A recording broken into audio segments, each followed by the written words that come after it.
पूरे एशिया में सबसे ज्यादा पावर लूम भिवंडी में हुआ करता है, लेकिन सरकारी उदासीनता के बाद पिछले दिनों 2 लाख से ज्यादा पावर लूम मशीनें कबाड़ में बिक गई।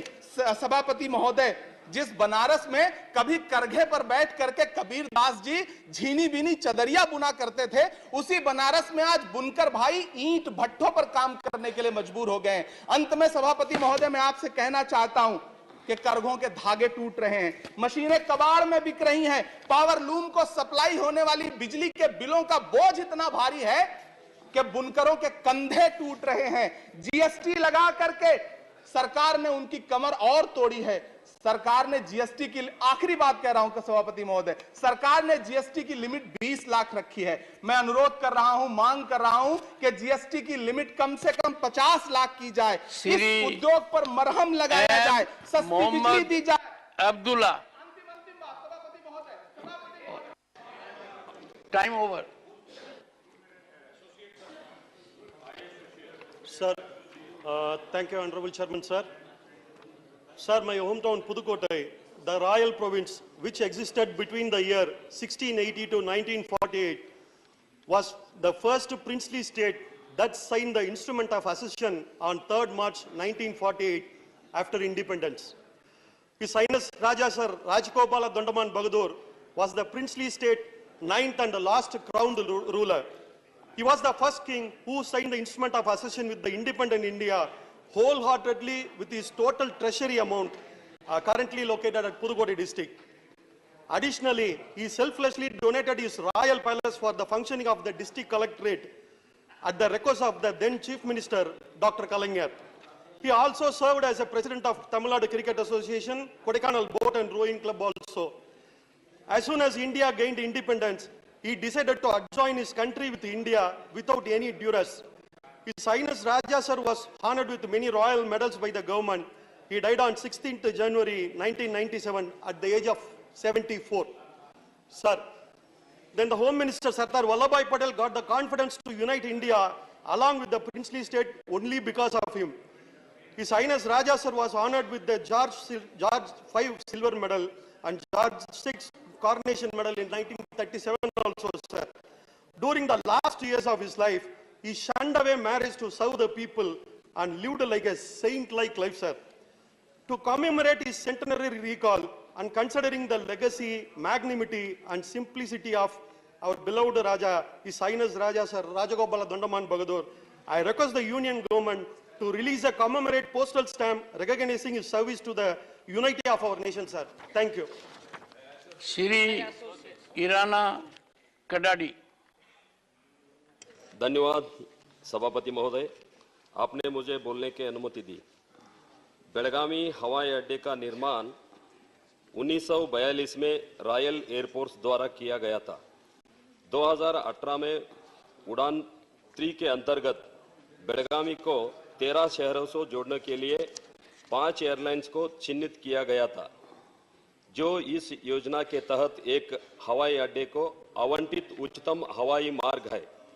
दिसंबर 2022 तक बेलगावी से दिल्ली, मुंबई, बेंगलुरु, अहमदाबाद, हैदराबाद, चेन्नई, इंदौर, नागपुर, नासिक, उदयपुर, जोधपुर, तिरुपति, पुणे, खड़प्पा, मैसूर और सूरत से जुड़ा हुआ था।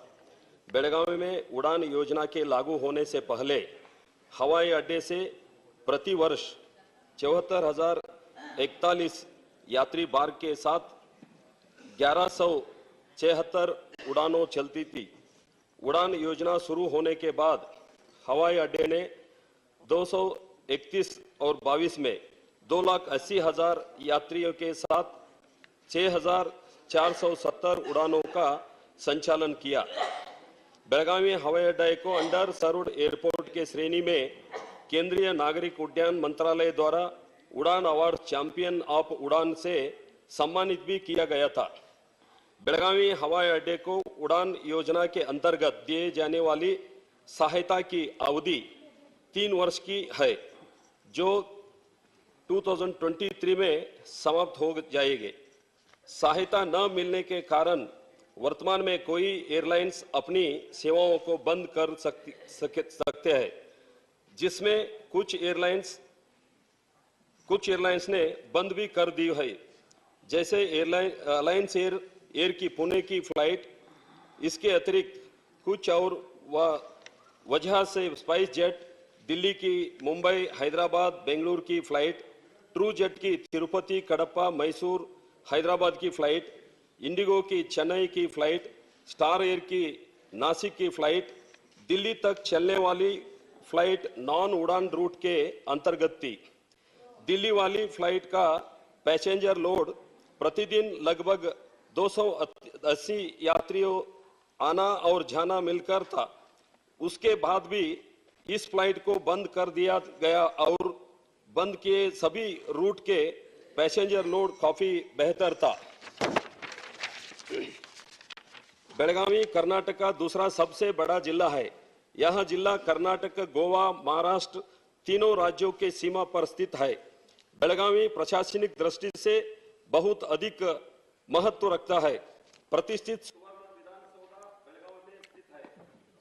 प्रोफेसर मनोज कुमार झा।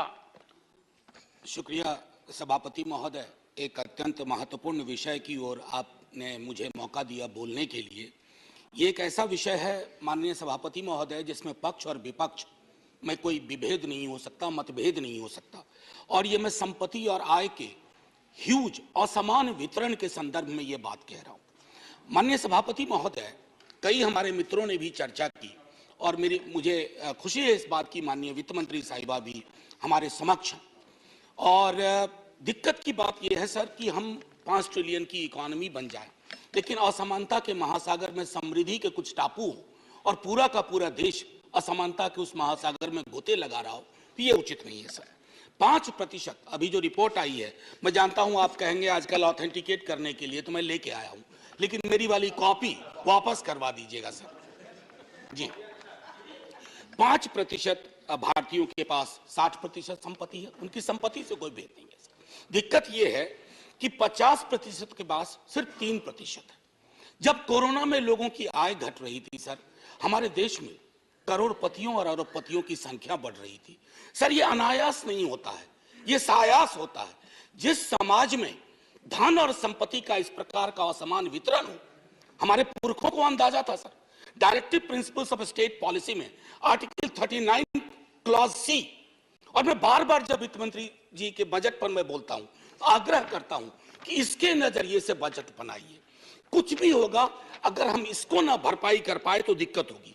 हमारे देश में भी सर सन 85 तक एक इस तरह के टैक्स की व्यवस्था थी, वेल्थ और इनहेरिटेंस पे। कई विश्व की अर्थव्यवस्थाओं में यह व्यवस्था है, क्या हम इसे वापस नहीं ला सकते सर? इस एक छोटे से प्रोग्रेसिव टैक्स के बाद हमारे पास एक इतनी बड़ी संपदा होगी, इतना बड़ा पूल होगा कि वित्त मंत्री साहिबा को डेफिसिट नहीं देखना पड़ेगा।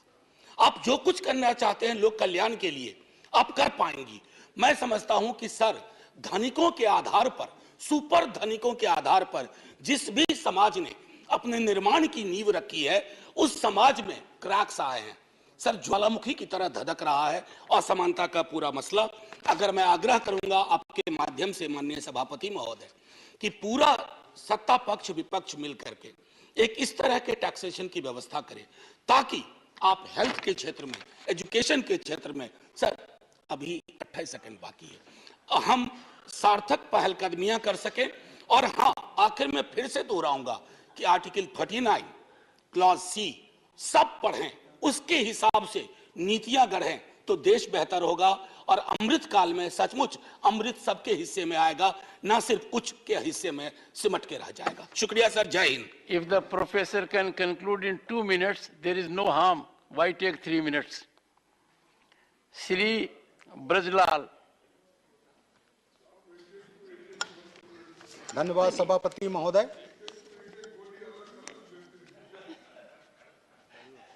आप कुछ मेहरबान रहिए। धन्यवाद सभापति महोदय। धन्यवाद सभापति महोदय। मैं आपका ध्यान धारा 304A आईपीसी की तरफ आकृष्ट करना चाहता हूं। जो एक्सीडेंट होता है, मृत्यु होती है, तो उसमें ये लिखा जाता है। महोदय, 2021 का जो आंकड़ा है उसमें पूरे देश में 4 लाख एक्सीडेंट हुए, 1,55,000 लोग एक्सीडेंट में मारे गए और इसमें 68% जो संख्या है वो 18 से 45 वर्ष के लोगों की है, जो लाइफ का प्राइम एज होता है, देश के प्रोडक्टिविटी में काम आता है। महोदय, जो घायल हुए हैं उनकी संख्या 3.7 लाख है। हत्या में इस देश में जो 2021 में हत्याएं हुई हैं, जिसमें लोग 30,000 लोग मारे गए, तो एक्सीडेंट में जो मारे गए हैं उनकी संख्या मर्डर से 5.17 गुना है। ये बड़ा अलार्मिंग है महोदय। एक्सीडेंट में जो मुकदमे कायम होते हैं उसमें सजा है 2 साल की और वो थाने से वेरिएबल है, चाहे कोई एक्सीडेंट करके फुटपाथ पर सोते हुए मजदूरों को दबा दे, किसी को झोपड़ी में घुसा दे, तब भी सजा महोदय मात्र 2 साल की है। और जो एक्सीडेंट होते हैं उसमें 85.4% एक्सीडेंट ओवर स्पीडिंग से होते हैं। महोदय, मेरा ये कहना है कि अंग्रेजों के जमाने का कानून था, गाड़ी उन्हीं के पास होती थी, वही चलाते हैं, और आज भी जो है बड़ा वर्ग है उसी पास है, तो थाने से ही अवेलेबल हो जाए, एक दिन भी जेल नहीं जाएगा। मेरा आपसे अनुरोध यह है कि धारा 304A है, उसमें अमेंडमेंट करके एक धारा जोड़ा जाए 304AA। अगर एक्सीडेंट कोई शराब के नशे में करता है, ड्रग्स में करता है, जो है राइडिंग में करता है, इलेक्ट्रॉनिक उपकरणों का प्रयोग करता है, तो उसकी जिम्मेदारी ज्यादा बनती है और उसमें सजा का प्राविधान भी ज्यादा होना चाहिए और उसमें फाइन भी ज्यादा होना चाहिए, जो मृतक के परिवार को दिया जा सके। इसलिए मेरा अनुरोध है महोदय कि ये 304A में कम से कम 7 साल की सजा होनी चाहिए, जुर्माना ज्यादा होना चाहिए और वो जुर्माना जो मृतक का परिवार है उसको दिया जाना चाहिए। यही मेरा कहना है महोदय। जय Hind. Doctor Amar Patnaik. Thank you, Chairman, sir, for giving me this opportunity. Sir, as per the latest report of TRI, that is 31st July 2022, the overall tele density of Orissa is 75.23%, which is within the bottom 5 states of India. Even the Northeast has higher tele density at 77.98%. and Jammu and Kashmir at 88.18%. The national average is 85.11%. So you can imagine the kind of service, the denial of digital services to the people staying in this region. Now within this, the rural tele-density is only 62.73%, internet density is 34.51%. All these statistics give one particular picture clear that the rural people of Orissa have no benefit from the extension of digital revolution in the country. The KBK region, sir, this has 7 aspirational districts. Now, in this region, sir, 10,000 villages have no internet connectivity, no tele-density, sir. 6,278 villages are still without mobile access or connectivity, sir. Now, wherever there is a internet connectivity, the signal is so weak that they have to either climb up to a house, and if they don't have a house because it's Malkangiri and areas, they have to climb up a tree, sir. Now, in this kind of a scenario, sir, it was envisaged to install towers, mobile towers, and there was a proposal for it. The proposal is LWU Phase 2, Reliance Jio was supposed to install 483 towers. Aspirational districts projects 2,379 towers, 4G saturation project 1,572 towers, and similar such proposals. But there is no timeline given for completion of these projects. When will they be completed? Similarly, sir, the BharatNet project, sir. Now this, the government of Orissa had asked for approximately rupees 327 crore under the special assistance for increasing utilization of BharatNet Phase 2 in the state. These funds have also not been released. So what concerns me is, so the budget, the center's current recent budget estimates is 26% less than the previous budget estimate of last year, and 37% less than the revised estimates. In such a scenario, sir, I shudder to think how this entire project will be completed and digital connectivity in the remotest part of Orissa, particularly the rural left-wing extremist affected areas, will be completed. So through you, sir, I urge the government to have a concerted effort in completing this project and ensuring that tele-density and internet connectivity increases in rural part of Orissa. Thank you so much, sir. Dr. Fozia Khan. Thank you very much, Chairman, sir. Sir, as per the data revealed by SAFAR, India Institute of Tropical Meteorology, IITM, the air quality of cities like Mumbai and Pune have dropped to poor and very poor levels, sir. Sir, this is the result of the northeasterly and the easterly wind flow, which carries pollutants and moisture with it. The pollutants which flow from the Indo-Gangetic Basin and central India, combined with constant drop in temperature and the cloudy weather throughout the day, have rendered these pollutants to stay within the vicinity of humans, blocking their escape to higher levels in the atmosphere, sir. So usually when temperatures are high, humidity is less and there is dry weather with greater particle suspension. These pollutants are responsible for the falling of the PM 2.5 concentration to 317 micrograms per cubic meter in Pune and 313 micrograms per cubic meter in Mumbai, when the maximum possible limit is 60 micrograms per cubic meter, sir. A more or less similar situation is there throughout the state concerning these affairs. Additionally, it has left the doctors worried about a hike in cases of upper respiratory tract infections, bronchial asthma, and heart issues, sir. These pollutants could either be from dust or pollen or from vehicular emissions.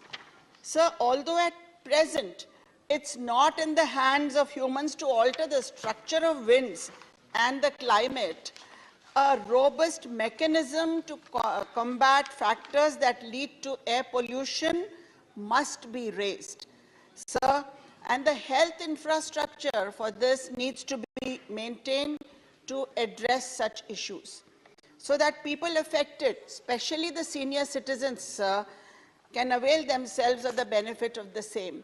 At the end, I will only say, sir, be a part of the solution and not part of the pollution.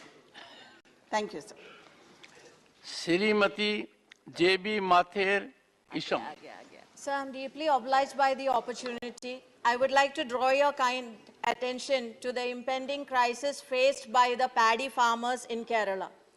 So the paddy farmers in Kerala, the state corporation had procured 482 crores worth of paddy, but unfortunately only 45 crores have been paid to them. 437 crores is pending with them. And why this happened? Because about 580 crores is pending from the government, union government to the state, and 460 crore from the state government. So the farmers, if the paddy farmers are not provided with the money which they are rightfully due, it is pushing them towards the wall, and it is very, very unfortunate that the payment is not being paid. Sir, all I'm asking for is that the union government should make the payment which is due of about 580 crores, sir. I'm not asking for 21,370 crores from State Bank of India, sir. I'm not asking for 70,000 from LIC, sir. All I'm asking is 580 crores, which is rightfully due to the paddy farmers of Kerala. So let me respectfully remind that our country's and this government's priority ought to be farmers and not a company. Let me also respectfully remind that our country's and this government's priority ought to be to ensure that everyone out of 140 crores of people in this country, they should not stay without food, and not the priority should be to make one person richest in the world, sir. Let me also respectfully remind that our country's and this government's priority should be to ensure that not a single youth will stay without employment, and but not to make all sectors being given to one person, sir. So I take this opportunity to once again respectfully submit to remind this government that our priority is farmers, and in Kerala, this paddy farmers is facing grave injustice, and if union government is given this 580 crores, it will be a great blessing. And I can assure you one more thing, sir, if this 580 crores is given, nobody will in this country will ask for JPC. There will not be walkout. Sir, there will not be any kind of issue, but there will be definitely a great blessing by the farmers. Thank you very much for the opportunity. Shri Kartikeya Sharma.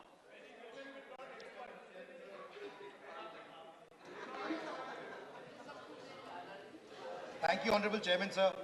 I want to bring to the attention the need to ensure protection of all rights of patients from the arbitrariness of private hospitals. Indian Constitution guarantees fundamental rights to each and every citizen of India. Article 21 of the Constitution of India guarantees a fundamental right to life and personal liberty. The Constitution of India does not expressly recognize the right to health as a fundamental right under Part 3 of the Constitution. However, through judicial interpretation, this has been read into the fundamental rights to life and personal liberty, Article 21, and is now considered an inseparable part of the right to life. The right to health is inherent to life with dignity. Article 39E, 41 and 43 of Directive Principles of State Policy put the obligation on the state in order to ensure the effective realization of the right to health. Despite constitutional provisions of the right to health care, private hospitals deal with the citizens in an arbitrary manner and violate their basic rights. If the patient's family is unable to bear the hospital expenses, it has been noticed in most of the cases that until a patient or his or her relative end up paying the bill, the patient is not discharged and held in the hospital even if they are unable to do so. For instance, in November 2020, a woman patient after her delivery was held by a private hospital at Kushinagar in Uttar Pradesh for not paying the hospital bills. The patient's family had to approach the police administration in order to get the women free from the hospital. In August 2019, another patient was held by the Polo Spectra Hospital of Delhi for non-payment of bills post-surgery. Not only this, there have also been many cases of seizing dead bodies. Such an incident reported last year from the Shahdol district of Madhya Pradesh, where the doctors of the Devanta hospital took the dead body under their charge, and just because the relatives of the deceased could not pay the hospital bills in time. Similar cases are also being registered from other parts of the country, where the patients are met with inhumane conditions. Certain cases have been brought to light where patients have been tied to the bed by the hospital administration for non-payment of bills, and doctors ignored the patient's health by showing negligence in their treatment. In this regard, the Devesh Singh Chauhan versus State in the other cases, Delhi High Court in 2016 held that no hospital can hold a patient under any circumstances, even if it is a case of non-payment of bills. Along with this, it is also unambiguously mentioned in the Charter of Patients' Rights prepared by NHRC that the patient has the right to be discharged. Patient cannot be held by the authority of the hospital under any circumstances. The report on the Competition Commission of India in 2021 states that the charges of renowned hospitals like Delhi, Fortis, Max, Apollo, Sir, Gangaram, St. Stephen's, etc. are very high. These hospitals charge thousands of times more. Dr. Shantanu Sen. Thank you, respected Chair. Good morning, one and all. My topic is on the amount that the government of West Bengal is supposed to get from the central government, which is definitely known to you, sir, that as because you happen to be our learned and beloved governor at that point of time. Sir, on 18th of November 2021, our Honorable Chief Minister has met with our Honorable Prime Minister, and thereafter on 5th of August 2022, once again she has given all the documents which has shown that there was a dues amount of 1,968 crores, sir. If we can categorize for the welfare project like Narega, it was 6,561 crore. For Amphan calamity, it was 4,200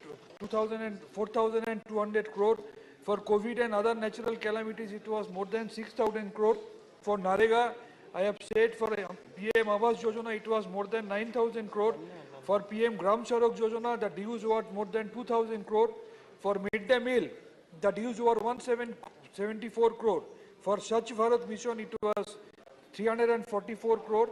For food subsidy, it was more than 1,200 crore. For PM Janavikas Karyakram Yojana, it was 44 crore. And the ongoing Geleghai Kapaleshwari flood, it was 178 crore. Said, since then till now, only a meager amount has been cleared, sir. At the same time, sometimes the funds are getting released at the fag end of the financial year, leading to complication so far the implementation of the project is concerned. So far the PM Awas Yojana is concerned, till date, we are supposed to get the first installment for more than 11,33,000 houses, sir. So far the Narega is concerned, we have seen there has been a slash down of this budgetary allocation by 33%, though it is the largest social welfare project, sir. We can easily record the PM's comment regarding Narega, but unfortunately, we are yet to get a huge amount for this Narega project, sir. Sir, though West Bengal happens to be one of the best performing states, but because of political vendetta, West Bengal has been facing this financial blockade from this government of India, sir. Sir, we have been facing several central agencies. Midday meal is facing CAG audit, but PM Chaos Fund is not facing any CAG audit, sir. This is very unfortunate, sir. So far the name changing is concerned, this government is the pioneer of changing the names of several projects, sir. My humble submission to the government, don't do this vendetta politics with the best performing state like state of West Bengal, which is doing its best under the leadership of Madam Mamata Banerjee. Kindly clear the dues for the social welfare projects which you are supposed to clear, sir. This is our humble submission before the government. Thank you very much. Siri Tiruchi Siva. Thank you, Mr. Chairman, sir. Sir, the health workers comprising of the doctors, the nurses, and the hospital staff are a vital part of the society, and they work selflessly and are considered to be the living gods on earth. So, but these health workers are constantly undergoing violence, sir. They face frequent violence in their workplace, not only physical violence, sir, but also damage to the hospital clinical establishments. Sir, according to a survey conducted by the Indian Medical Association, 75% of doctors surveyed had suffered at least one form of physical violence in their entire career. And most of them are done by the family of the patients. Sir, several factors contribute to violence against healthcare workers, including infrastructural gaps, weak security apparatus in clinical establishments, delayed response by law enforcement agencies, insufficient facilities of counseling attendance, unregulated entry of trespassers, lack of stringent legal provisions, and overburdened doctors. Sir, an amendment was made in the year 2020 in the Epidemic Diseases Act. Despite that, sir, the intensity is increasing day by day. Sir, the amendment merely safeguards also only violence against the situation during an epidemic situation. Sir, I urge the government, it should proactively work towards ensuring a safe environment for the health workers. Sir, it has to consider adding norms for hospitals to have security measures, including CCTVs, and well-defined restrictions on the entry of visitors, and must also include cyber trawling. Additionally, sir, these offences should be made as non-bailable. At present, sir, these cases are dealt only by very lenient IPC sections. Sir, before the punishment is given, everything gets slabs. Sir, 21 states and union territories already have a law in place, but we need a law at the union level, sir, to have a uniformity. Sir, the increasing frequency of cases is not only detrimental to them, sir, but of course, it shatters the edifice on which a doctor-patient relationship results, which is their faith. Sir, their dedicated involvement may also get disturbed. So taking all these into consideration, sir, the government, I urge again, ought to introduce a legislation in their favor that will instill the long-last confidence in the minds of the medical fraternity. Thank you very much. Shri Rajendra Gehlot.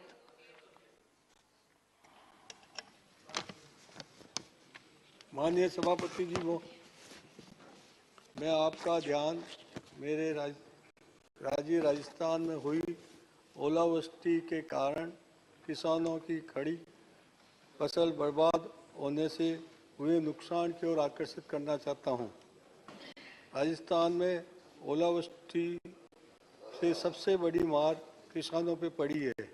जनवरी माह के अंत में राजस्थान में हुई भारी ओलावृष्टि और बरसात के कारण लगभग 14 जिलों में करीब 15 लाख हेक्टेयर खेती खराब हो गई है, जबकि 109 लाख हेक्टेयर में हुई फसल प्रभावित हुई है।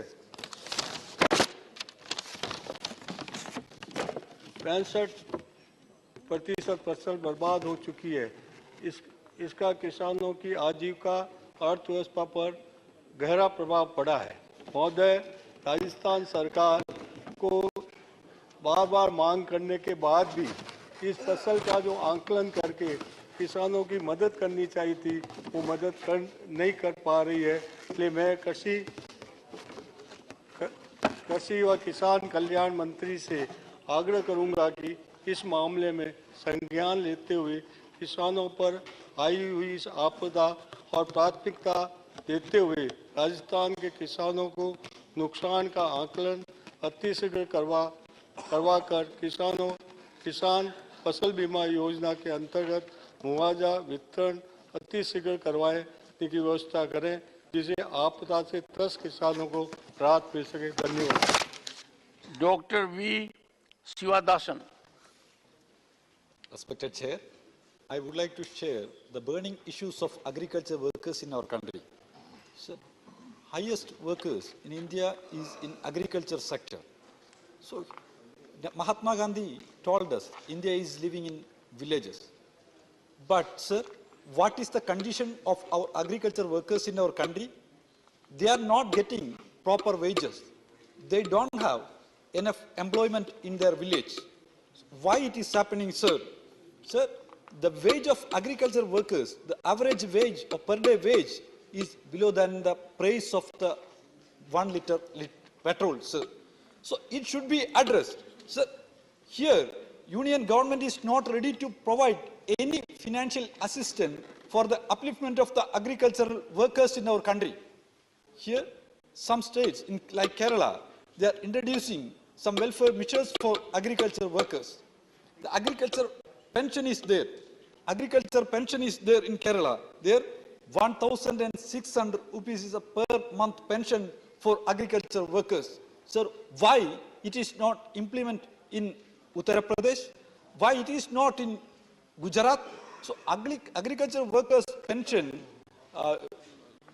the government, union government should take the initiative for implement the agriculture workers pension. The agriculture workers welfare scheme, what is the condition all over India, the welfare schemes? So agriculture, the children of agriculture workers is studying very pathetic condition. Their education facilities are very bad shape. Their health facilities in villages are very bad shape. So agriculture, for the upliftment of the agriculture workers sector, the intervention of the government, union government is very necessary. Mahatma Gandhi Gramin employment scheme, guarantee scheme, what is the condition now, MGNREG? So day by day, we are hearing the news of reduction of fund allocation and the programs and projects. There, the duty of the union government is to provide the fund to the state government for the welfare scheme of the agriculture workers. Basically, they are the real annadatas of the nation. don't forget the real annadatas of the nation. Sir, the salary of the agriculture workers, it should be increased. So the financial assistance of the union government is very necessary for that.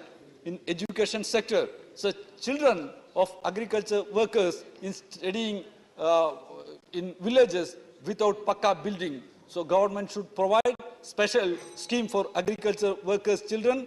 Government should provide the health facilities for them. Each and every village, special care, health care centers, government should arrange for agriculture workers. Thank you, sir. Thank you. Shrimati Shanta Chetri. Thank you, sir. My subject matter is demand for inclusion of Lepcha language in 8th schedule. Thamrimo, sir, it means in Lepcha language, namaskar, for allowing me to speak. I would like to draw the kind attention of this august house that Lepcha is a Himalayas language spoken by Lepcha people in Sikkim, parts of West Bengal in Darjeeling and Kalimpong.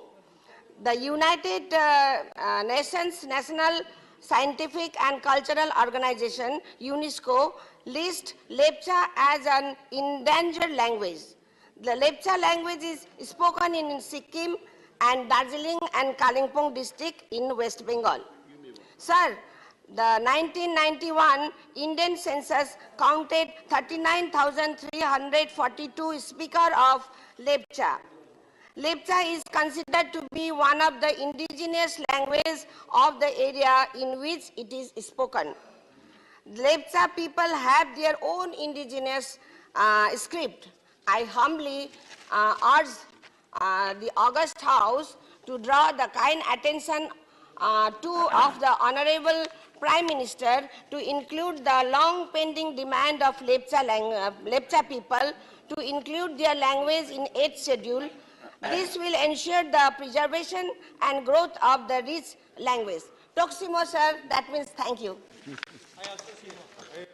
Dr. Dharamistal Virender Hegde. Honorable Speaker, sir, thank you for this opportunity. India is a country of villages and has the traditional medicine system Ayurveda. People across the country are following traditional Indian medical system of Ayush.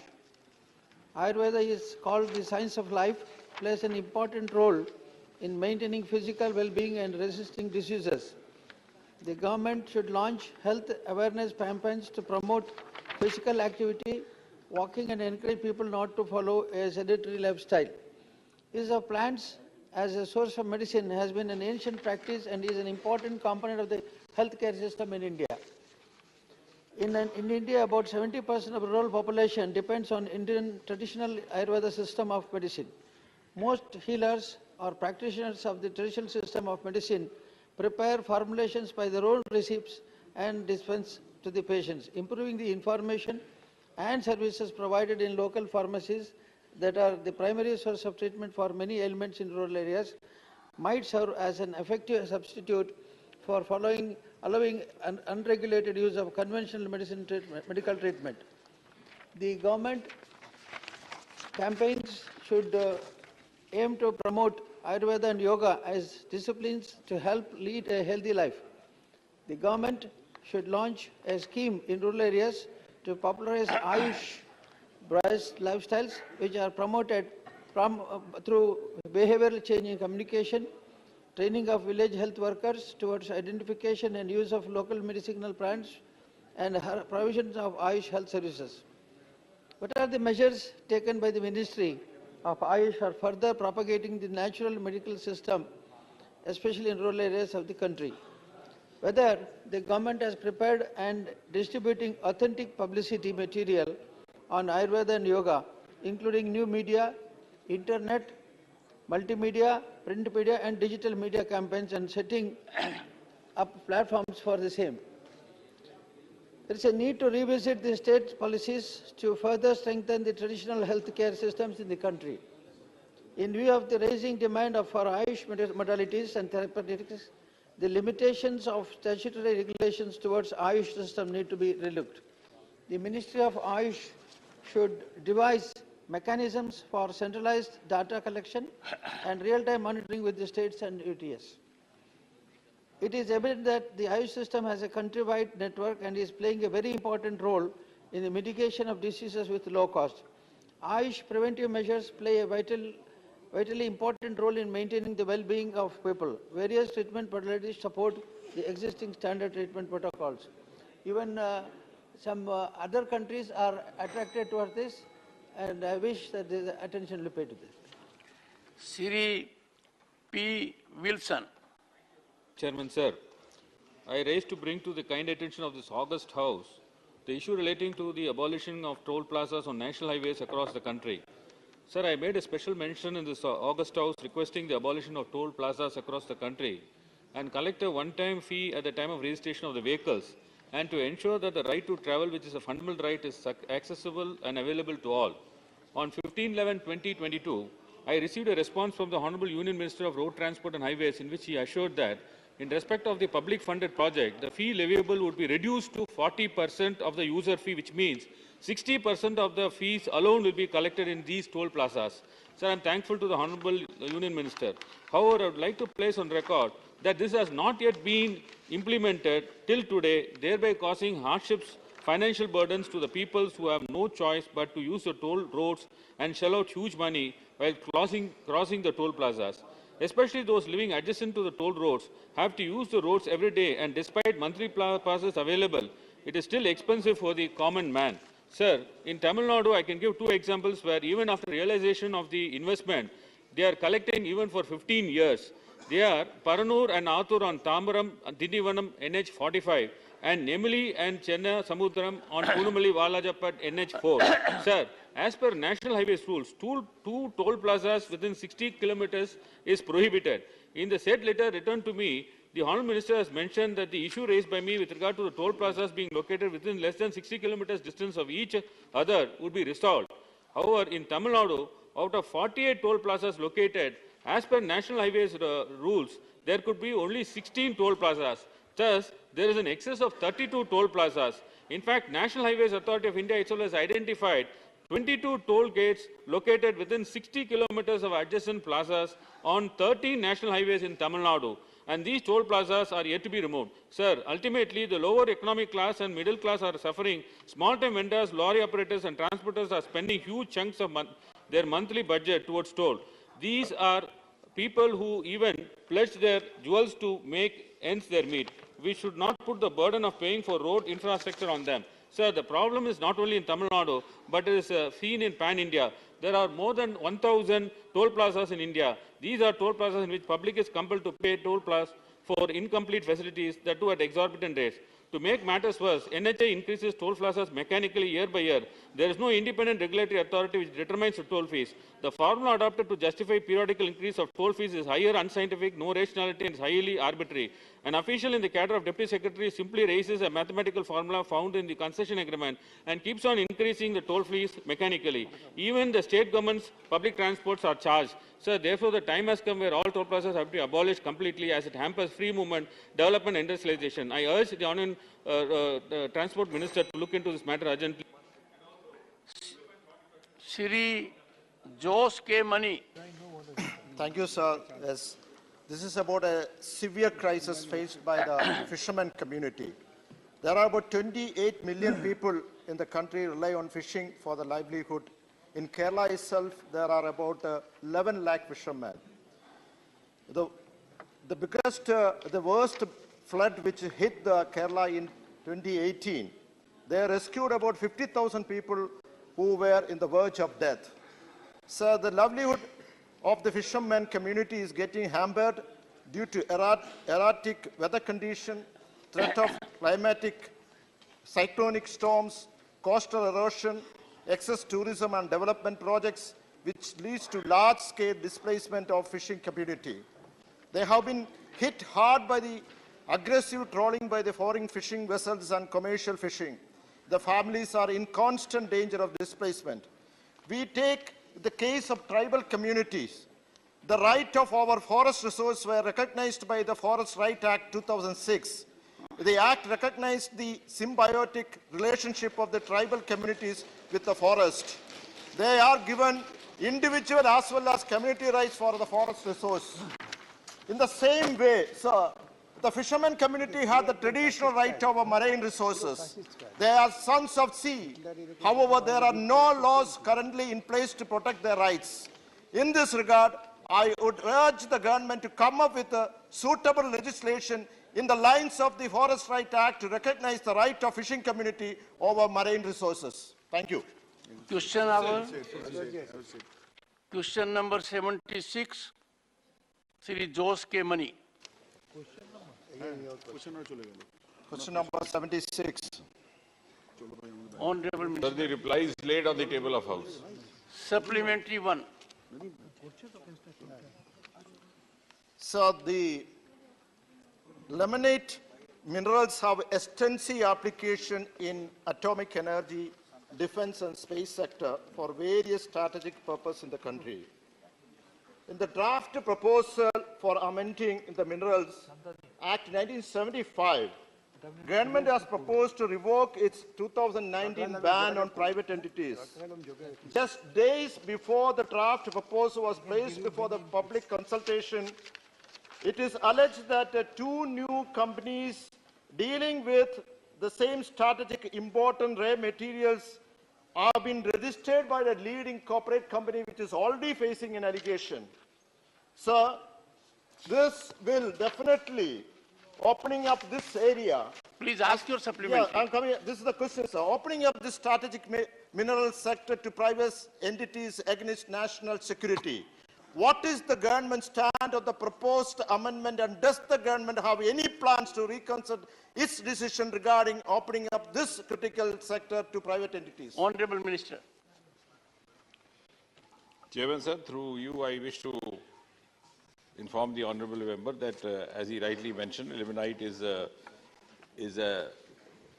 has varied properties. It's used in paint, in paper, also nowadays in the aviation sector, in the making of aircrafts, even the health sector, in the making of implants.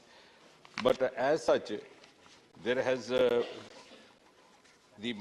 price of the limonite, which is available from 3 states, primarily Kerala, Odisha, and Tamil Nadu, is determined by the market dynamics. And the Kerala government had actually put a rider that they should be given the first preference. Only after that it is available to the other entities. In Kerala itself, we have 2 PSUs, and one is the private sector. And rather, I would say that I would solicit the help of the state government there. We have certain constraints in making full utilization and full exploration of it. A, because of the dense population in those areas, the surface rights of the landowners come in the way they do not always allow. But more importantly, the Kerala government had given us this lease way back in 1970. And the lease was for 4 blocks for a period of 20 years. Then it got renewed in 1990, again 20 years. Then the renewal was due in 2010, but it was denied. 2 blocks were totally denied. The other 2 blocks were given permission or lease only for 5 years. So 5, then 5, then 5. That was the third segment of 5. So the constraint actually is happening from the side of the Kerala government, rather. And that is true for PSU. Yes. Yeah. And there are 2 PSUs. One is the Travancore Titanium. The other one is Kerala Minerals Limited. Kerala Minerals and Metals Limited. So now, in fact, the Travancore Limited is putting pressure on us that they should be getting price which is available for the limonite or the titanium available from Odisha coast. Now, incidentally, the scientific fact is that the eastern coast is richer in the mineral, but the content is lesser. So here the overall quantity may be lesser, but the content inside is more. And therefore, the price is not effective or manageable. So I think that is the reason. In fact, the constraint on the functioning of the IREL is coming more from the preferences which have been put forward by the state government rather than IREL per se. Honorable Member, second supplementary. Sir, I have not asked for the price details. I have asked for a single direct question. It is a strategic component in the atomic energy. Whether the government is planning to lift the ban which is on the private entities, that is my question. He has not answered to that. So my second supplementary, what are the steps taken by the government to protect the public sector undertaking like the IREL, which produce strategic important rare minerals used for the atomic energy purpose, strategic component it is, where the government plans to privatize this sector in future? This is a direct question. No, as I said, to add to what he was mentioning to the earlier question, there is only one private company there in Kerala to which the mineral is made available only after the government-run PSUs have exhausted their demand. That was our commitment. We are sticking to that. The lack of commitment happening is from the other side. Now, as far as the protection of these minerals are concerned, I agree with him. These are beach sandy minerals. And we are, in fact, equally careful, cautious about this because out of these 7 beach minerals, one is monazite, which is also a source of thorium. And India happens to be the storehouse of thorium in the sense that we have 21% of it. And we are also looking forward to have world's first ever thorium-run reactor in the form of Bhavani, which is also going to be made functional by next year or 2024. In fact, I would use this opportunity to say that out of the 22 reactors that we have in India today, as many as 10 to 11 were established only during the last 8.5 years of this government. Not only that,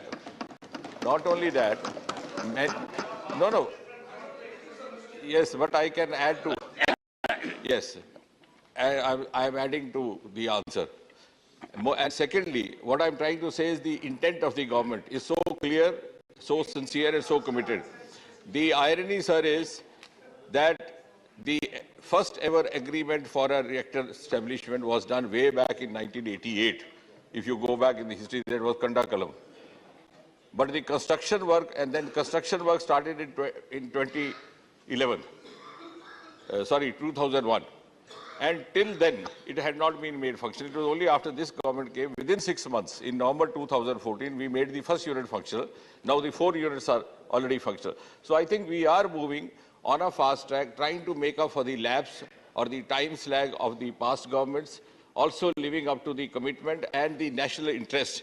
We have, in fact, fortified our means and our mechanism of guarding these metals, as you were saying, referring to your question. We are not only now using the radiation methods or the radio checkposts, we are now also using space technology to detect any pilferage of these minerals happening. Dr. Fozia Khan. Dr. Fozia Khan. Unanswered question. Now answer. Sir, since the Honorable Prime Minister is here, I would like to take liberty to ask a question about something which is near my neighboring district. There's एक भारत की पहली LIGO laser interferometry gravitational wave laboratory है जो हमारे औंढा नागनाथ के तुधाला गांव में establish की जा रही है और उस ऑब्जर्वेटरी का विशेषता ये है कि ये दुनिया में तीसरी लेबोरेटरी है।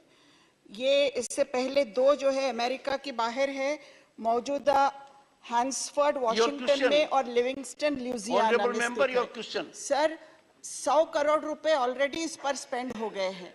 मेरी विनंती है कि अगर ये काम हम इस G20 के वर्ष में करते हैं तो बहुत बड़ा काम हो सकता है हमारे हिंदुस्तान के लिए। ये एक बहुत फेदर इन द कैप हो सकता है। 100 करोड़ स्पेंड हो गए हैं, 1200 करोड़ इसमें लगने वाले हैं। क्या माननीय प्रधानमंत्री इस विशेष प्रयोगशाला के लिए आगे काम बढ़ाएंगे? Honorable Minister. The question of the honourable member refers to one specific laboratory. I think we'll get the update and furnish it to her because it's not directly related to the department of the question. Sri V. Vijay Reddy. Sir, thank you for the opportunity, sir. I'm very happy that Honorable Prime Minister is present. Sir, now that Honorable Minister has agreed that there is a private sector... Sir, your question. That's sir. Honorable Minister has stated in this August House that the private sector is allowed in the mining of sand minerals. Sir, since the government is allowing the private entities to engage the mining beach sand minerals like limonite sand, which are considered to be one among the 7 which are very important, the Honorable Minister has said, sir, strategic rare earth minerals. How does the government of India intend to regulate this industry, because private sector is there, so that it does not lead to unfair practices? Honorable Minister. Thank you, Chairman, sir. I think the concern of the honourable member is well taken, but he would also appreciate that if you go by the sequence of events of the last 7, 8 years or 9 years, there has been considerable improvement. There was a time around 2013-12 when most of the newspapers published from Chennai had every fortnight one or the other news reported about some smuggling happening over there. Because the irony is that out of these 7 minerals, some of the private parties would secure a license to dig out granite for building purposes. But in the garb of that, they would also take out monazite, which is actually required for the thorium, for uranium-233, and therefore for the nuclear reactors. But after this government came in, we have supplemented not only the existing safeguards, but as I said, even we have now started using the other means like space technology, because through space technology, through satellite imaging, you can determine the different shades of the minerals, and any suspicious activity happening there can be detected. Thirdly, I would also again, coming back to what I was saying in response to the first question, the law and order also pertains to the state government. So we are repeatedly requesting the concerned state governments to be more cooperative, because the police deployment and the other features are under their control. But we are very cautious about it, and regardless of whether it is a private party or a public sector unit, I think the caution remains the same. Sri Ilamaram Karim. Thank you, sir. The strategically important rare earths are available at seashore. Kerala seashore, as you said, is thickly populated. Whether government has conducted any ecological study, what will be the impact of private concerns mining at the seashore? Whether government has conducted any study? If yes, will you provide a copy to members? If not, before giving permission to private hands for mining, a proper study on ecological impact should be conducted. Honorable Minister. I think the honourable member's concern is well taken, but I would like to share with him that this is something which is been there right from the beginning. And we have something called Atomic Energy Regulatory Board, which is the overall umbrella under the aegis of which the IREL also functions. So not only this, even in other issues like this, which require to be guarded or to be monitored, I think the due exercise is done. And wherever the mining is done, in fact, I would rather solicit the support of the cooperation of the public representatives, because some of the places we get undue apprehensions being created in the public mind when we undertake a project. Like, for example, we have a huge source of uranium in northeastern state of Meghalaya, which got stuck up. In Rawalbhata, we were about to put up a plant which has been stuck up for the last 2-3 years or so. And therefore, all the due caution is taken wherever this mining is done, or even the reactor is set up. But it's only the apprehension which happens. Sometimes somebody says that there will be now epidemic of cancers happening or something like that. Though we have provided them studies to the contrary, we did a small in-house survey to see how many scientists working in Bhava Atomic Center died of cancer due to radiations. And you would be surprised, we found none. There were only 2 or 3 unnatural deaths happening, and 1 or 2 cancers which were not related to radiation. So I think it's a responsibility of all of us to allay these fears. In some of the foreign countries now, the mining and the reactors are being established even in the residential colonies or in their close vicinity. Shri, question number 77, Shri Mohammad Nadimul Haq. Question number 77. Sir, a statement is laid on the table of the House. Supplementary one. Sir, the Comptroller and Auditor General of India has pulled up the Ministry of External Affairs for revenue losses and improper financial management in a recently released audit report. So my question is, does the ministry have any planned compensation mechanism in order to recover the revenue losses of rupees 58.23 crores occurred because of misapplication of fees in the OCI card scheme? Honorable Minister. Sir, I would like to inform the honorable member through you, sir.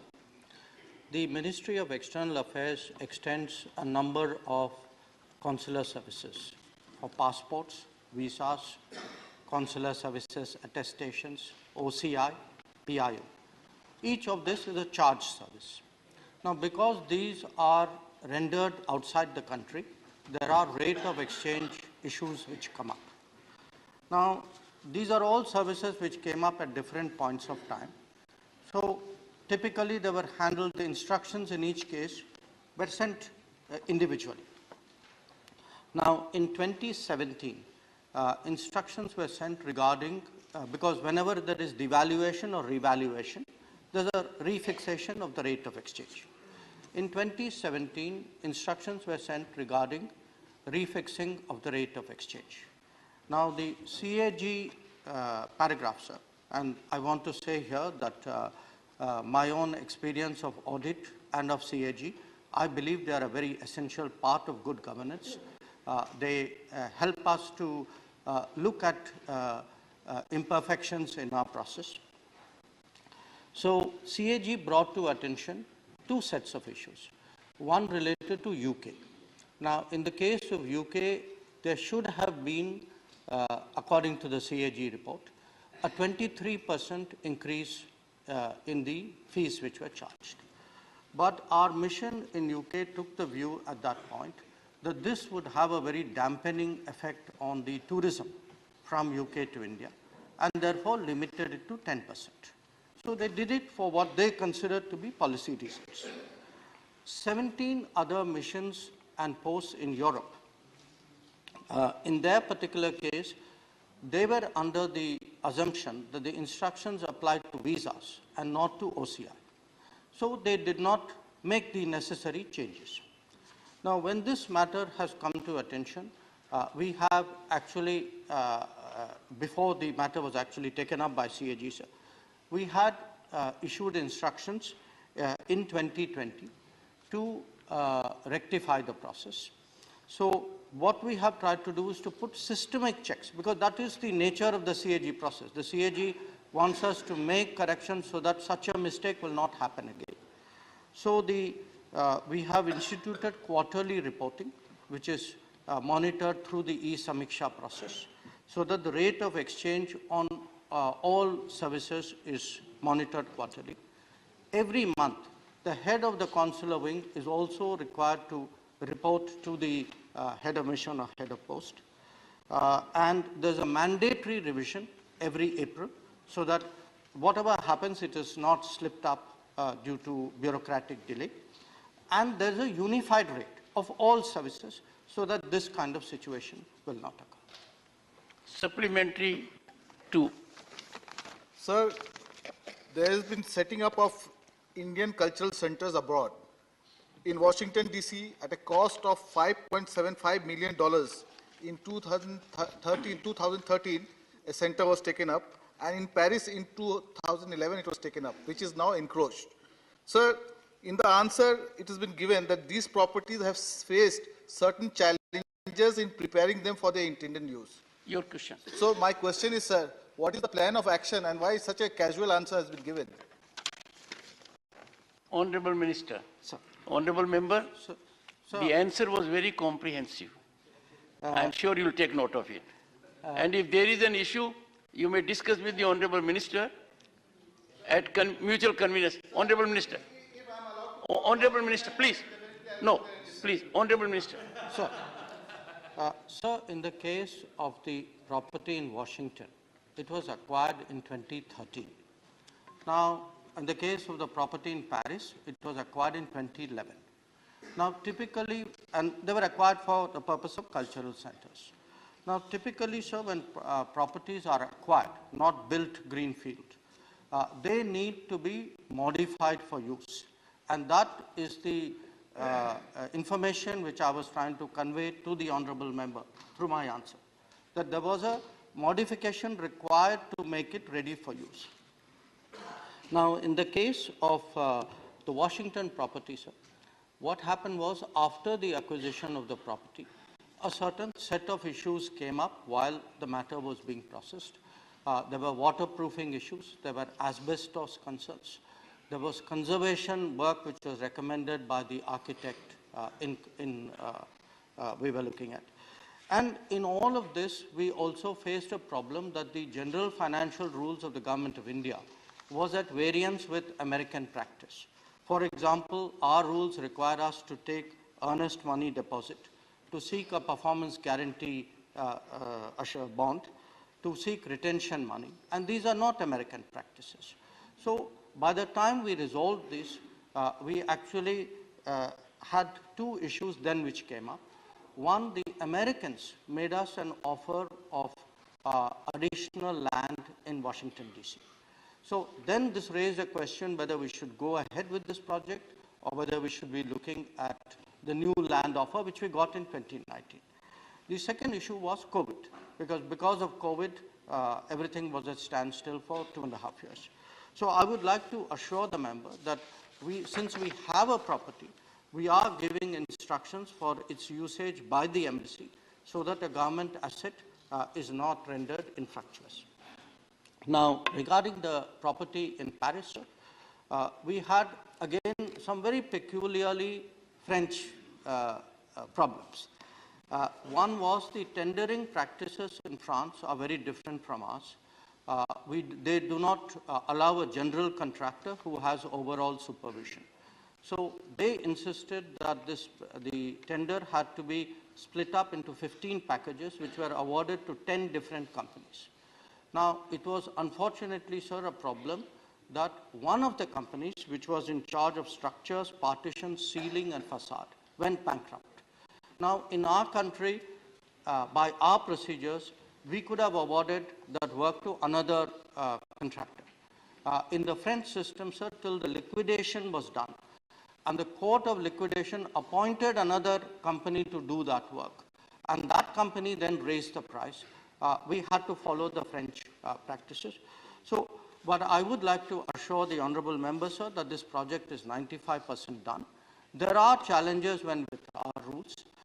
I think we have tried to do our best under these circumstances.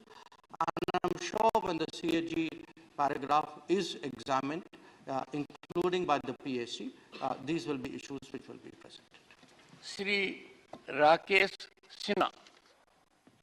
सभापति महोदय, मैं माननीय मंत्री जी से जानना चाहता हूं कि आदरणीय प्रधानमंत्री जी ने एक बहुत महत्वपूर्ण बात कही है, India is the oldest form of democracy. यद्यपि हम प्राइमरी लेवल किताब में पढ़ते थे, लेकिन पहली बार भारतीय राज्य ने इसको असर्टिव तरीके से इस नैरेटिव को रखा है, क्योंकि जब हम देखते हैं यूएस में तो व्हाइट हाउस में लिखा रहता है कि our founders looked at the oldest democracy, that is Greece. Your question. So this is unsettling the entire civilizational discourse. तो क्या मंत्री जी बताएंगे कि ये जो हमारे कल्चरल सेंटर हैं, वह विदेशों में डेमोक्रेसी के ऊपर डिस्कोर्स को महत्वपूर्ण विश्वविद्यालयों में जैसे हार्वर्ड हुआ, कैम्ब्रिज हुआ, शुरू करेगा? माननीय मंत्री जी.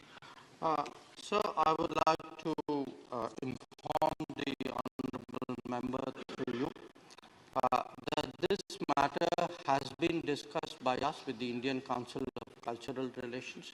We have already initiated activities with various institutions abroad through our cultural centers to emphasize the message that India is the mother of democracy, that we have a pluralistic and consultative tradition which very few societies, if anybody at all, can match.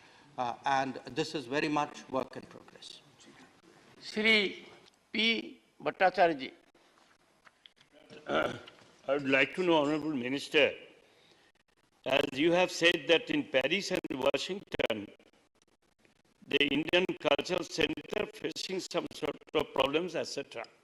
I would like to know from you, besides this Washington and Paris, how many other countries we have this type of cultural center and who are actively functioning of spreading the Indian culture in other part of the world?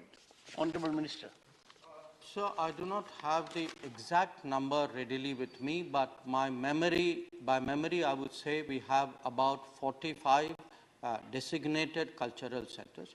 But I would also like to inform the honorable member that today every embassy and every consulate of India undertakes cultural work. So even if there is not a separate autonomous cultural center, cultural activity is very much part of the diplomatic mandate. It is being pushed very vigorously and we have again, sir, seen a very big change in the last decade and that is something which is very noteworthy. Shrimati Seema Dwivedi.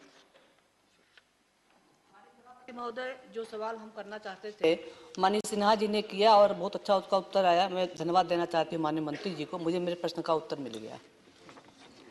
Question number 78, Shri Johar Sarkar. Honorable Minister. Statement is laid on the table of the House. First supplementary. Sir, I asked for a specific question, specific reply to the ongoing differences between the Supreme Court and the executive. We as the legislature have the right to ask these questions, but what I get by way of reply is it requires consultation. Of course, we know it. And differences of opinion, if any, are mutually reconciled. So am I to understand that all differences are mutually reconciled? And in the same sentence, you have used the word that only the appropriate person is appointed as the judge. Please ask your supplementary. Sir, वही supplementary मैं पूछ रहा हूँ. Please. Do you consider Victoria Gowrie's appointment to be really an appropriate person, one who has been accused in public of casteist remarks, of remarks against minorities? Some decorum. An honorable judge who has been duly appointed through a process. I don't think we as honorable members here should be casting aspersions of this nature. Sir, I seek your indulgence. I ask because this is in the public domain. Everybody on earth knows that Victoria Gowrie's opinions have been challenged by the majority. Honorable member. You cannot wish it away saying that Honorable member, please. The three wings of the state, legislature, executive and judiciary, they have to act in tandem and togetherness, and we must have mutual respect for them. All three ultimately have to get together to fructify our goals. When it comes to judiciary, with respect to which a judgment of the highest court has already come, I'm sure that issue should be kept away.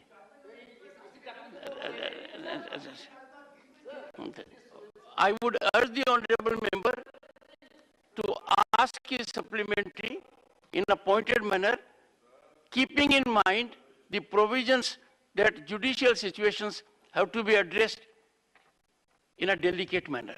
Please. With delicacy, I'm saying. No, you are making reference, honorable member. Sir, I'm saying. No, you are making reference to an individual who is not a member of the House. Sir, you are making reference on which the honorable president has issued a warrant this is a of appointment. Thing known the Supreme Court has taken already a view on that. Whatever be it, mistakes happen. Honorable Minister. Honorable Chairman, sir, you have very rightly made the observation that there are certain sensitive matters which we have to bear in mind when we speak in this August House. And the leader of the House also. You have been not called by the chairman to speak. Sir, the question the honorable member has raised, honorable member is a former senior bureaucrat So I expect that he need not be told the rules and regulations and decorum. However, his question was very specific. He was asking about the conflict between judiciary and executive. Now, this is a vague kind of question. In a way, if there are differences in opinion, and that is very much part of the democracy. Within a family, within political parties, there are differences of opinion. So when there are differences of opinion, there are ways to make solutions to that also. So his question was not anything which he wanted to know from the government in terms of any figures, facts. Honourable Member, second supplementary. The Minister has not replied correctly. I asked for sharp points of difference, not conflict. So don't put words in my mouth. I asked for sharp points of difference.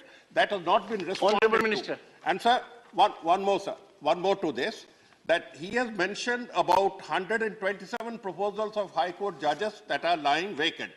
When will they be taken up? Honourable 18 Minister. proposals have been rejected. Honourable Minister. Sir, while I am speaking in this House today, there are 210 vacancies in various High Courts. In terms of the numbers of the vacancy, I can say that once the names are recommended by the collegium, 3 members collegium in the High Court, then it proceeds as per the laid down procedure in the memorandum of the procedure. Shri Sushil Modi. So, sir, these 210 names, he is asking about the vacancies. We have not received the proposal, so there's no question of any sharp differences. Shri Sushil Modi. सती महोदय, मैं माननीय मंत्री महोदय से जानना चाहता हूं कि ये बात सही कि 6 जनवरी 2023 को भारत सरकार ने चीफ जस्टिस ऑफ इंडिया को एक पत्र लिखा है और जिसमें यह आग्रह किया कि सर्च कम इवैल्यूएशन कमेटी में भारत सरकार का और राज्य सरकारों का प्रतिनिधि रखा जाए, जिसके द्वारा कॉलेजियम जो जजेस की नियुक्ति की जा सके। Honourable minister. और उसकी क्या स्थिति है? Honourable minister. सर, आपको इस चीज का विदित होगा कि 2015 में जब सुप्रीम कोर्ट का कॉन्स्टिट्यूशन बेंच ने इस हाउस के द्वारा पारित किया गया, यूनानिमसली जो पारित किया गया एनजेएसी और 99th कॉन्स्टिट्यूशन अमेंडमेंट एक्ट दोनों को स्ट्राइक डाउन किया था, तो उसमें कुछ ऑब्जर्वेशंस किए थे और कुछ डायरेक्शंस दिए थे। उसी डायरेक्शन के मुताबिक और उस डायरेक्शन में क्लियरली लिखा है कि जो एग्जिस्टिंग एमओपी को सप्लीमेंट किया जाए, इम्प्रोवाइज किया जाए, और उसी में ये भी कहा गया कि सरकार को पहल करना चाहिए कॉलेजियम के साथ। उसको फॉलो करते हुए मैंने एक पत्र लिखा, लेकिन उस पत्र को कुछ समाचार और पत्र में या किसी एक फोरम में गलत तरीके से पेश किया गया, तो ये न्यूज़पेपर के आधार पर अगर हम लोग यहाँ बात करेंगे तो ये ठीक नहीं रहेगा sir. Shri Tiruchi Shiva. Thank you, Chairman, sir. Sir, my question is very simple but very important. Would the government consider the possibilities of introducing the reservation policy in the appointment of judges? Honourable Minister. Sir, as per the existing policy and provision, there is no reservation in the Indian judiciary.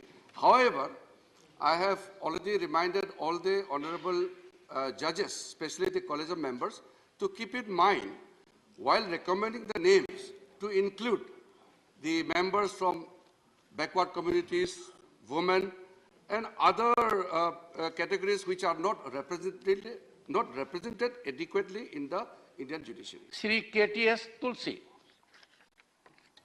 Honorable Chairman, sir, thank you very much for giving me this opportunity. It's an important issue, and I want to place before this House and before the Minister the statement made by Mr. B.R. Ambedkar with regard to the appointment of judges. It's very important. With this statement, Dr. Ambedkar says, with regard to the question of concurrence of the Chief Justice, it seems to me that those who advocate that proposition seem to rely implicitly both on impartiality of the Chief Justice and the soundness of his judgment. I personally feel no doubt that the Chief Justice is an eminent person, but after all, the Chief Justice is a man with all the failings, all the sentiments, and all the prejudices which we as common people have. And I think to allow the Chief Justice practically veto on the appointment of judges is to transfer the authority to the Chief Justice, which we are not prepared to do, which we are not prepared to veto. Then there is Justice Krishna Iyer, who has expressed himself. So this is in public domain. Your question to the Honorable Minister. No, my second question, with regard to the same issue, is the quotation from Justice Krishna Iyer on the appointment of judges. And Justice Krishna Iyer says, there is no structure to hear the public in the process of selection. No principle is laid down. No investigation is made. And a sort of anarchy prevailed. Is Honorable that right? Minister. Sir, I share and endorse the sentiments made by Honorable Member Tulsiji, and also what he has quoted from the debates of the Constituent Assembly, especially Dr. B.R. Ambedkar ji. However, we all know how the provisions of the Constitution got changed, especially in the second judge's case, which is known as the Advocates on Records Association versus Union of India case. And that where the word consultation was transferred and changed as concurrence. And further, the President reference was made to seek clarification on the exact meaning of the consultation. And it was elaborated and further expanded in 1998 by introducing the collegium system. So what was transpired in the Constituent Assembly and what was being introduced and which we still practice, there is a big shift. But however, since we are not discussing about the judicial appointment and the matters related to, it will be difficult to respond to the quotes which Honorable Member has made, especially about Justice Krishna Question Iyer number and 79, Shri Mujibullah Khan. 79. Honorable Chairman, Minister. sir, the answer is laid on the table of House. Supplementary one. Thank you sir. मैं राज्यसभा आने के बाद sir ये पहला star question मेरे भाग्य में पड़ा है। सप्लीमेंट्री। और मेरा सौभाग्य है कि माननीय प्रधानमंत्री जी आज सदन पर मौजूद है, उनके उपस्थिति में मेरे को पूछने का मौका मिला है। मैं माननीय मंत्री महोदय से जानना चाहता हूं कि जो पावर रिएक्टर्स मध्य प्रदेश, राजस्थान, हमारे कर्नाटक और हरियाणा, ये 4 राज्यों में चल रहे हैं।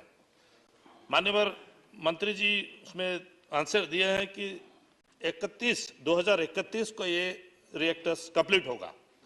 तो मैं माननीय मंत्री से ये जानना चाहता हूं कि ये सब प्रोग्राम कब शुरू हुआ था, ये रिएक्टर्स का काम कौन से साल में शुरू हुआ था और कब खत्म होने के लिए टाइम उसका फिक्स किया गया। ऑनरेबल मिनिस्टर, इस बीच में अगर टाइम ज्यादा चले गया है तो कितना हमारा और पैसा एक्स्ट्रा लगा, नुकसान कितना हो रहा है? सभापति महोदय, आदरणीय सदस्य का अभिनंदन है और जो उन्होंने प्रश्न किया उसका उत्तर तो उनको उपलब्ध करवा दिया गया, लेकिन इसमें कोई अनावश्यक विलंब नहीं हुआ है।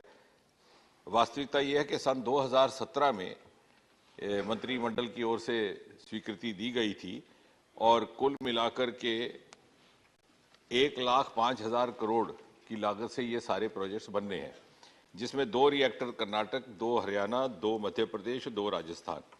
अब 2031 का जो लास्ट डेडलाइन है वो फेज्ड मैनर में है। उसका अर्थ ये नहीं है कि सारे के सारा फंक्शनल उसी साल में होगा, धीरे धीरे फेजेज में ये काम चलेगा, लेकिन ये निरंतर इसकी प्रगति हो रही है।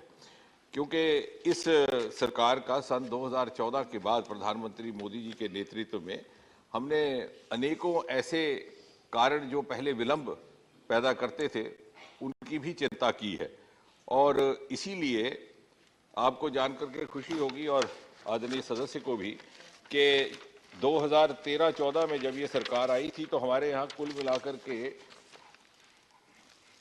जनरेशन जो एटॉमिक एनर्जी की होती थी वो थी 35,333 मिलियन यूनिट, जो आज बढ़कर के 47,112 हो गई। अर्थात 60-65 वर्ष में हम केवल 35,000 तक पहुंचे थे और 8 वर्ष में हम 12,000 की उसमें इजाफा हुआ। इसी प्रकार, और ये इसलिए संभव हुआ कि अनेकों ऐसे निर्णय लिए गए प्रधानमंत्री जी के द्वारा जो आउट ऑफ बॉक्स भी थे, पाथ ब्रेकिंग थे। उदाहरण के तौर पर 3,000 करोड़ रुपए का बजट रखा गया exclusive for atomic energy for 10 years. इसके अतिरिक्त ये तय किया गया कि हमारी जनरेशन कैपेसिटी सन 2025-24 तक 3 गुना बढ़ करके हो जाएगी। अक्सर ये हमारे रिएक्टर प्लांट्स और न्यूक्लियर प्लांट्स सीमित थे दक्षिण के कुछ राज्यों तक या पश्चिम महाराष्ट्र में, उनको देश के दूसरे हिस्सों में भी ले जाने का काम शुरू हुआ। जहां हम खड़े हैं इससे कोई 150 किलोमीटर की दूरी पर हरियाणा में गोरखपुर नाम के स्थान पर हमारा एक प्रोजेक्ट अगले 2 वर्ष के भीतर वो भी फंक्शनल हो जाएगा। इसके अतिरिक्त ये पहली बार इस सरकार के द्वारा हुआ 2017 में, जिस साल ये प्रोजेक्ट अप्रूव हुए उसी साल 10 इंडिजिनस प्रोजेक्ट्स पूरे आत्मनिर्भर के मंत्र पर आधारित अप्रूव किए गए इन बल्क अप्रूवल। इतना ही नहीं, हमें दिक्कत आती थी फाइनेंशियल कंस्ट्रेंट्स की। पहली बार जिस प्रकार से अंतरिक्ष को प्रधानमंत्री मोदी जी ने प्राइवेट पार्टिसिपेशन के लिए खोल दिया और एक बड़ा क्रांतिकारी एक निर्णय हुआ, उसी प्रकार परमाणु ऊर्जा के क्षेत्र में भी जॉइंट वेंचर्स के लिए सन 2017 में खोल दिया गया। और मुझे खुशी है इस सदन के साथ ये बात साझा करते हुए कि वर्तमान में हम इस प्रकार की 2 जॉइंट वेंचर्स में काफी अच्छी तरह से प्रगति कर रहे हैं। एक हमारी एनटीपीसी के साथ है जो नेशनल थर्मल कॉर्पोरेशन है, और दूसरा इंडियन ऑयल के साथ। तो कहने का तात्पर्य ये कि बहुत तीव्र गति से, यदि आप मुझे कहें तो मैं कुछ और भी लेकिन शायद समय की मर्यादा रहेगी। Honourable member second supplementary. माननीय मंत्री महोदय, हमारे जॉइंट वेंचर में जो पीपीपी मोड में किया गया है, हमारे पार्टनर्स कौन कौन हैं और ये पार्टनर्स आने के बाद हम लोग कितने सफलता हासिल किए? Honourable minister. पार्टनर्स एक बार दोहराएंगे? ये पीपीपी में पार्टनर कौन कौन है जॉइंट वेंचर में? शायद समझने में, मेरे समझाने में, it is not PPP model. अभी हमने joint ventures for the time being खोला है with the public sector units. शायद वो आगे जाकर के उस पर विचार हो। फिलहाल चूंकि अभी तक तो ये पूरा गोपनीयता में काम करता था, तो 2017 में एक निर्णय लेकर के प्रधानमंत्री जी के नेतृत्व में joint ventures with public sector units, और ये एनटीपीसी और इंडियन ऑयल कॉर्पोरेशन दोनों ही पब्लिक सेक्टर है। पहले चरण में हमने इस तरह का एक प्रयोग और इसके अनुभव से फिर आगे बढ़ने का प्रयास रहेगा। Shri Jairam Ramesh. Sir, my question is completely non-political and I expect a completely non-political answer. I'd like the Honourable Minister to take the House into confidence. What is the status of negotiations with the French, which has been going on for a long time, for the construction of 6 1,600 megawatt reactors at Jaitapur in Maharashtra? Honourable Minister.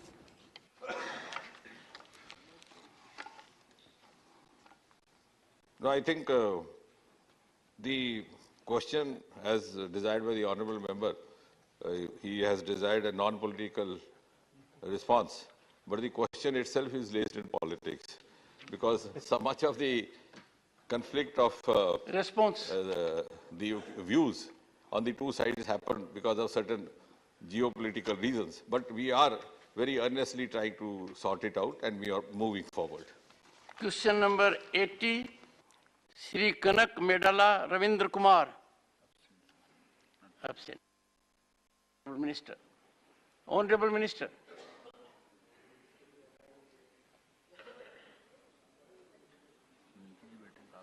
Honourable Minister. Honourable Minister, question number 80. Okay. Shri Dinesh Anawadia.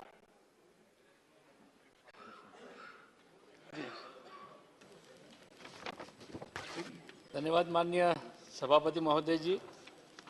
मैं गुजरात से आता हूँ और आपके माध्यम से माननीय मंत्री जी से ये जानना चाहता हूँ कि 1 फरवरी 2023 की स्थिति में गुजरात के उच्च न्यायालयों में विलंबित मामलों का ब्यौरा दीजिए। Honourable minister.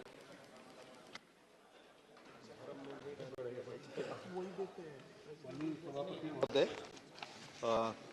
पिछले 3 साल गुजरात में जो प्रश्न पूछा गया है कि उनके यहाँ कितने मामले लंबित हैं, इस मामले में मैं गुजरात के बारे में बताना चाहूँगा कि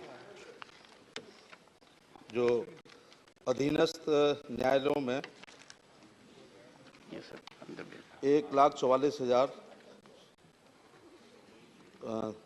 14,46,459 मुकदमे जो है लंबित हैं। और जहाँ तक गुजरात में हाई कोर्ट, आपका जिले के मामले में या हाई कोर्ट को मामले? जी जी। Doctor Amee Yagnik. Thank you, sir. Sir, I would like to ask the Honorable Law Minister that there are about 63 lakh cases in India which are pending due to non-availability of legal counsel to them. Does the government intend to expand the panel of lawyers appointed by the National Legal Services Authority to provide free legal aid to a wider range of these eligible litigants who do not have representation by a lawyer? Honorable Minister. सभापति महोदय, विधिक सलाह के लिए NALSA, salsa, DALSA और ताल्लुक स्तर पर हम जो वंचित हैं, शोषित हैं, पीड़ित हैं, महिलाएं हैं, दिव्यांग लोग हैं, एससी के लोग हैं, एसटी के लोग हैं, माइनॉरिटी के लोग हैं, जो आर्थिक रूप से विपन्न हैं, उनके लिए हम लोग विधिक सलाह दे रहे हैं। प्रो बोनो स्कीम है और न्याय बंधु की स्कीम है और टेली लॉ की scheme. I think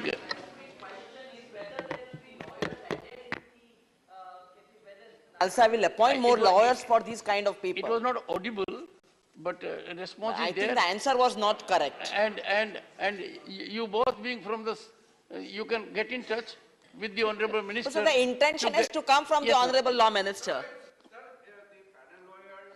And the paralegal volunteers are being expanded, and we have already stated that from last year, we are even giving free legal aids for providing pro bono services.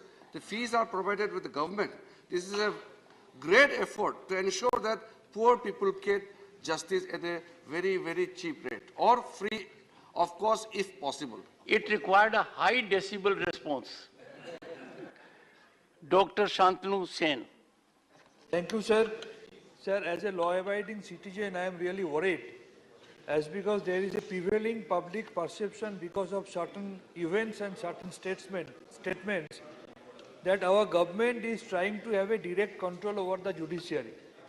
My question before my learned minister is, what step is being taken by our government to clear this confusion amongst the common people at large? Honorable Minister. महोदय, जैसे आपने ही अपने विचार व्यक्त करते हुए कहा था कि डेमोक्रेसी के 3 पिलर हैं, कार्यपालिका, विधायिका और न्यायपालिका। तीनों के अपने अधिकार हैं, तीनों के कर्तव्य हैं और कोई भी लक्ष्मण रेखा का उल्लंघन नहीं करता है। तो इसलिए सबके अपने सीमाओं में हम लोग काम करते हैं और कुल मिलाकर हमारा उद्देश्य है कि अंतिम व्यक्ति को न्याय मिल सके। Question number 81, Shri Javed Ali Khan. Honorable Minister. पटल पे रखा गया। Supplementary one, Honorable Member. माननीय सभापति जी, आप भी देखिए मेरे प्रश्न का भाग का। आप प्रश्न पूछिए। पूछूंगा तो जब जवाब देंगे। भाग का एक भी जवाब, एक शब्द भी उसके जवाब में नहीं लिखा गया है। एक, अब मेरा सवाल तो सुन लीजिए सर। बहरहाल वो बाद में मुझे बता देंगे या दोबारा पटल पे रख देंगे। नहीं, ऑनरेबल मिनिस्टर, तब पटल पर रखा था, अब बताएंगे। Honourable minister. सभापति महोदय, हमारे जो माननीय सदस्य हैं उनका स्पेसिफिक प्रश्न था कि all India consumer price index जो सरकार तय करती है उसमें जो वेटेज के मानक हैं वो क्या है। ऑल इंडिया और मैं उनको ये बताना चाहूँगा कि इसके जो मानक हैं 1941 से प्रक्रिया शुरू हुई है। श्रम मंत्रालय के द्वारा 2016 के इंडेक्स को बनाया गया है। हमने 2016 के इंडेक्स के 16 का जो इंडेक्स बनाया उसमें मानकों में वृद्धि करी है। उसमें जो यूनियन और स्टेट जो संख्या थी उसको 25 से बढ़ा करके 28 किया है। कवरेज जो 78 था जो सेंटर्स का उसको बढ़ाकर 88 किया है। इसके अतिरिक्त उसके कवरेज के जो मार्केट्स जो क्षेत्र थे उनको हमने इंक्रीज किया है और उसके साथ ही साथ सैंपल साइज को भी बढ़ाया है। ये जो मानक इकट्ठे किए जाते हैं ये मानक औद्योगिक जगत के जो 7 क्षेत्र हैं उन विभिन्न क्षेत्रों से किए जाते हैं और अब उसमें पहले 392 उसमें कमोडिटीज थी उनको बढ़ाकर अब 465 किया गया है और उसके द्वारा ही इस वेज का निर्धारण होता है। Honourable member second supplementary. Sir, अगर आप मेरे प्रश्न से और उत्तर से संतुष्ट हैं तो फिर मजबूरी में मुझे भी संतुष्ट होना पड़ेगा क्योंकि आपका आदेश तो प्लीज आस्क योर सप्लीमेंट्री शर्माते है। मैं माननीय मंत्री जी से ये जानना चाहता हूं कि वित्त मंत्रालय के अनुसार मई 2022 में जो थोक मूल्य सूचांक WPI महंगाई का था वो पिछले 30 वर्षों में सबसे अधिक था। लेकिन जो हमारा लेबर ब्यूरो है शिमला उसके अनुसार महंगाई भत्ता 3 से 4% तक ही बढ़ रहा है। क्या मंत्री जी ये बताने का कष्ट करेंगे कि आइटम्स का वेटेज परसेंटेज तय करने में कुछ उसे घटाया बढ़ाया जाता है हर बार ताकि महंगाई भत्ता जो है वो कम देना पड़े? माननीय मंत्री जी, मुझे लगता है कि सरकार बहुत पारदर्शिता के साथ कार्य करती है और हमने उस पारदर्शिता को बढ़ाने के लिए मानकों के स्थान, सैंपल का साइज और सारी संख्याओं को बढ़ाया जो मैंने अपने पूर्व उत्तर में दिया गया है और ये मानक 1941 से लगातार किए जा रहे हैं और इसलिए उस पारदर्शी प्रक्रिया को हम पूरी तरीके से सबके सामने रखते हैं और माननीय सदस्य को भी अगर कोई और आशंका है तो कभी भी व्यक्तिगत आकर मुझसे पूछ सकते हैं। Shri M Shanmugam. Thank you very much, sir. Regarding the All India Consumer Price Index, it was started in 1936. Subsequently, 1960, it was revised by a committee. Then 1980 also, it was revised by a committee by Dr. Seal and Rath. Long 40 years, no committee has been formed to revise this index. I request the Honorable Minister to revise this index. This is the right time. Honorable Minister. Form a committee and revise. माननीय सभापति महोदय ये सुझाव है और labour bureau के द्वारा इस पर विचार किया जाता है। Question number 82 Shri K.R. Suresh Reddy. Absent. Honorable Minister.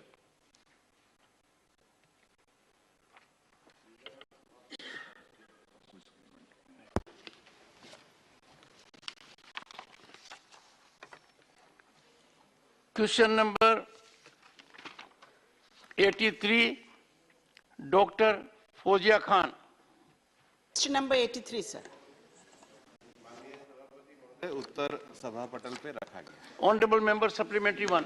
Sir, I want to ask the minister through you, that these animals from the forest, they come into non-forest areas and the farmers, to protect their crops, they put up these fences illegally electrified.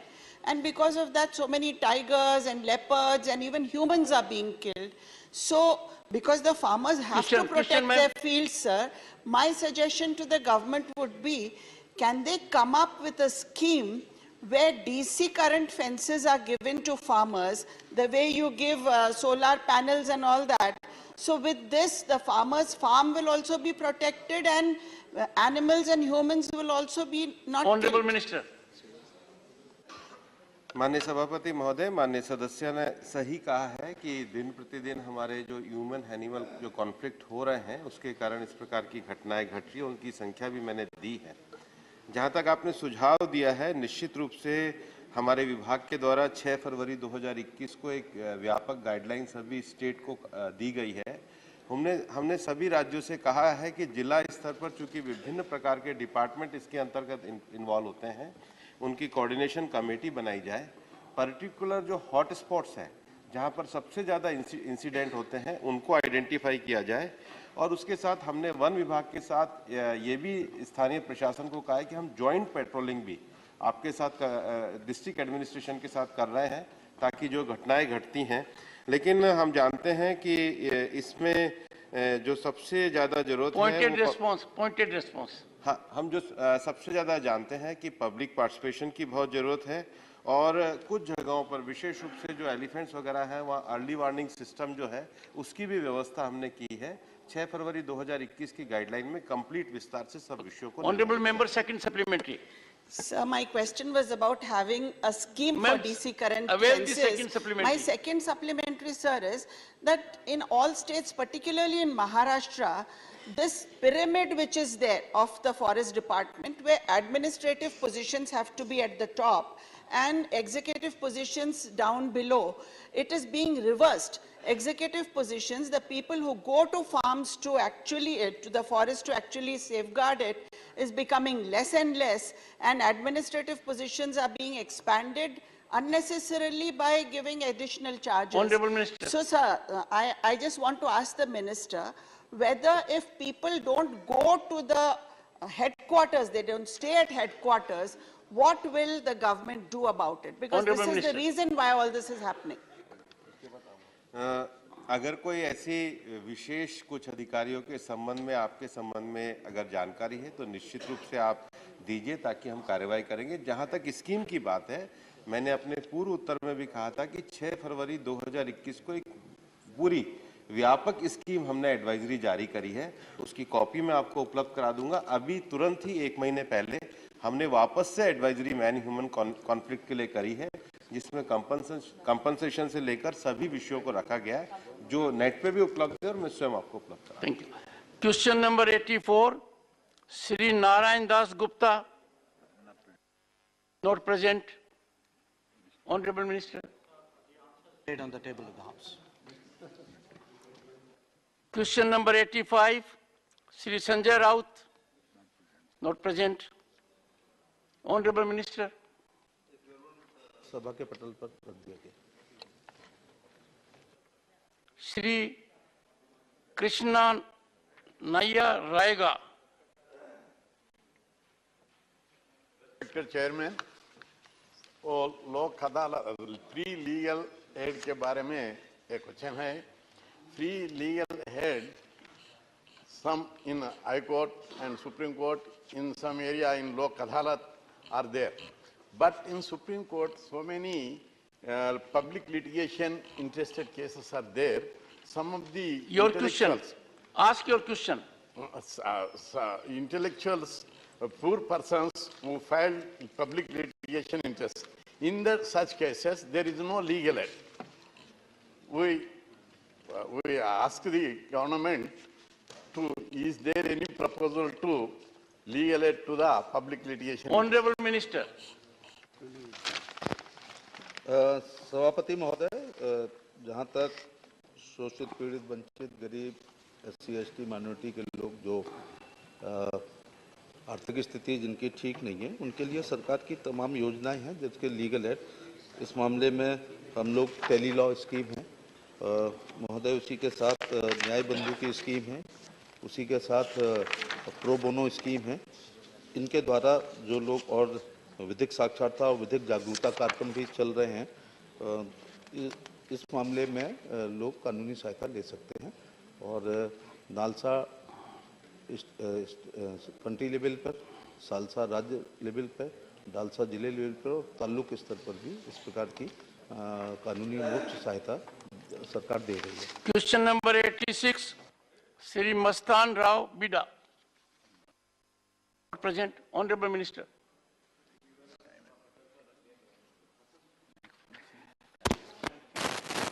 Honorable members, on the motion of thanks on Honorable President's address, opportunity was given to all sections of the House. However, in the category of nominated members, as Sri Ghulam Ali availed the maiden speech time, I will accommodate one more member at their request. 10 minutes will be given to a member in this category at 2 p.m. and thereafter there will be reply by the Honorable Prime Minister. Nominated.